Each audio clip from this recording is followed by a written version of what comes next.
করেছে যে, তবে শুনতেছি মামলাটা নাকি উঠাই নিছে, এই নিছে জানি না। মামলার বাদী নাকি খুঁজে পাওয়া যাচ্ছে না কোন ধরনের মামলা, না? মামলার বাদীকে নাকি খুঁজে পাওয়া যাচ্ছে না। এটা কোন মামলা, কোন ধরনের আইন, তাই না?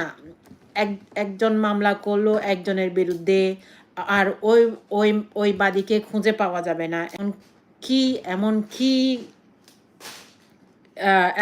ধরনের বাদী উনি, যে একদম আপনি পুলিশ বাবুদের বলবো আমি, আপনি একজনের মামলা নিলেন, হ্যাঁ?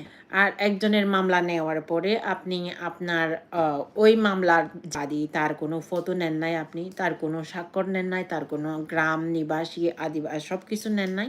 তাহলে শুধু মামলা নিলেন, অথচ বাদী যে তার ইনফরমেশন নিলেন না, এটা কোন ধরনের কাজ কারবার, না? তো এগুলো এক ধরনের হচ্ছে জাস্ট মানে তাদেরকেই মানে কি বলে, হয়রানি করার প্রচেষ্টা ছাড়া আর কোনো কিছু নয়। তো কারণ অপবিশ্বাস যে হত্যা করতে পারবে, হত্যা করার চেষ্টা করবে অপবিশ্বাস, এটা কেউ কি কল্পনা করবে? এটা হচ্ছে আমার মতে বুবলি বক্তরা বেশি করতেছে, তো ওই বুবলির বক্তরাই হচ্ছে করতেছে এগুলা।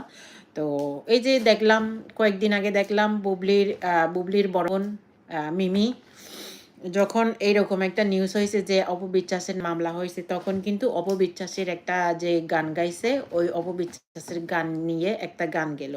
তার মানে হচ্ছে ও অনেক খুশি, অপবিশ্বাস মামলা খাইছে, তো ওই অপবিশ্বাসকে হচ্ছে প্রতিশোধ নিচ্ছে এভাবে, ঠিক আছে? তো এগুলো অনেক কিছু আছে, বুঝছেন? এগুলা মনে করবেন না যে বুবলি কোনো কিছু করতেছে না, বুবলির বক্তরা কোনো কিছু করতেছে না। বুবলির বক্তরা কোনো কিছু করতেছে না, বুবলির পক্ষ থেকে কোনো কিছু করছে না, কিন্তু এটা মনে করিয়েন না। কারণ বুবলি কিন্তু অনেকবার থ্রেট দিছে অপবিশ্বাসকে যে মামলা দিবে, ওই দিবে, কিন্তু বুবলির কিন্তু অনেক কি বলে, ফ্রেন্ড ফোরা কিন্তু খুব বাজে মনের মানুষ, এমনভাবে বাজে মন্তব্য করে অপবিশ্বাসকে, যেটা আমরা অপবিশ্বাস ভক্তরা কখনো করি না। তো বুবলির ভক্তরা যেখানে বুবলিকে নিয়ে ভিডিও বানায়, আমি তো সেই ভিডিওগুলো কমেন্ট করা তো দূরে থাক, আমি কখনোই ক্লিক করেও দেখি না। কারণ আমি যাকে পছন্দ করি না, আমি তার ভিডিওগুলো দেখবো না, ওখানে গিয়ে কমেন্টও করব না, ওখানে গিয়ে কোনো কিছু করব না, জাস্ট আমি ইগনোর করব। তো আমি অপবিশ্বাসের ভিডিও যখন দেখি, কেউ যখন ভিডিও বানাই, তখন কিন্তু আমি সব ভিডিওগুলো ক্লিক করি, ঠিক আছে? আর অপবিশ্বাসকে যখন বাজে মন্তব্য করে, বাজে কথা বলেই ভিডিও বানাচ্ছে, সেই ভিডিওগুলো কিন্তু আমি কোনো প্রকার ক্লিক করি না, ঠিক আছে? এগুলো হচ্ছে শুধু ক্লিক করে দেখতে চাচ্ছেন আপনি, ক্লিক করে ওর ভিউজ বাড়িয়ে দিচ্ছেন, ওর ইনকামের সোর্সটা বাড়িয়ে দিচ্ছেন, কিন্তু আমার মোটে সেটা না। আমি যাকে পছন্দ করি, যাকে নিয়ে ভালো কথা বলে, যে যাকে ভালো কথা বলবে, আমি সেই ভিডিওগুলো দেখব। যারা বাজে মন্তব্য করে ভিডিও বানায়, বাজে কথা বলে ভিডিও বানায়, আমি সেই ভিডিওগুলো কোনো প্রকার দেখি না, একদম কোনো প্রকার না।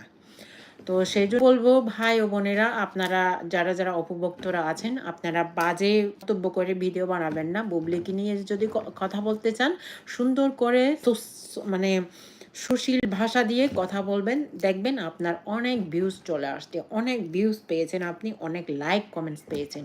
কারণ মানুষ কিন্তু, যারা সুন্দর মনের মানুষ, তারা কিন্তু আসলে বাজে কথা, বাজে শব্দ ব্যবহার করে যারা ভিডিও বানায়, সেই ভিডিওগুলো দেখে না, বুঝছেন?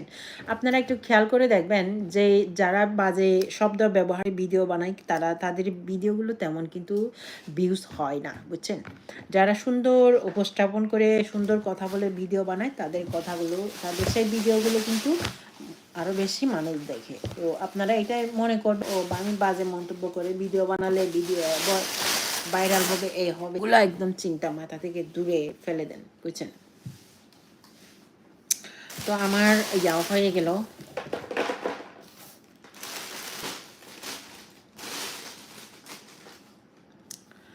তো এই আর কি গাইস, সবাই ভালো থাকবেন। আজকে এই পর্যন্ত, অনেকক্ষণ লাইভ করলাম, তো ভালো থাকবেন সবাই, টাটা।